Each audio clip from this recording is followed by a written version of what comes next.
Pak Presiden, Bapak di situ Pak, kami di sini Pak.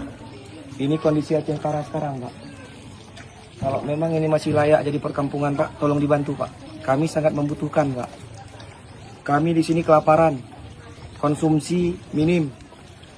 Untuk menuju kemari itu kita membutuhkan waktu, membutuhkan jalan, akses itu sangat dibutuhkan Pak. Di sini sekarang ini lumpur semua nih Pak. Rumah warga hancur Pak. Kalau memang ini menurut Bapak tidak bisa dijadikan lagi perkampungan, ubah aja Pak, masukkan ke HGU Pak. Jadikan lahan sawit semua Pak. Biar rata aja masyarakat ini semua Pak. Pindah kami ke ibu kota. Banjir, sepinggang, bencana nasional.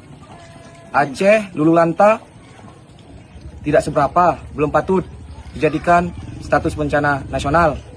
Jadi mohon Pak, kalau memang kami ini masih dianggap sebagai rakyat, bukan binatang, mohon dibantu Pak. Aceh berkabung Pak, berduka Pak. Yang mati udah ada, yang kehilangan tempat tinggal udah ada. Yatim, piatu, nambah Pak di Aceh Pak. Jadi mohon Pak, dibantu Pak. Pemerintah kami di sini tutup mata Pak. Yang dibantu itu daerah yang di pinggir jalan, yang bisa dijadikan lahan untuk pemungutan suara nanti pada saat pemilihan. Benar. Kami anak-anak muda Pak, uang kami nggak banyak, 100-200 ya Pak kami simpan-simpan, kami bagi-bagi Pak.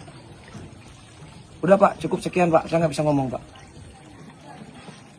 Jadikan HGU aja itu Pak semua Pak.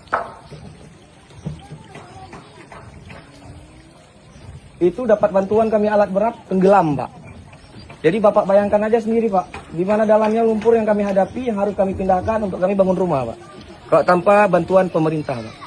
Cangkul nggak bisa Pak. Udah itu aja Pak.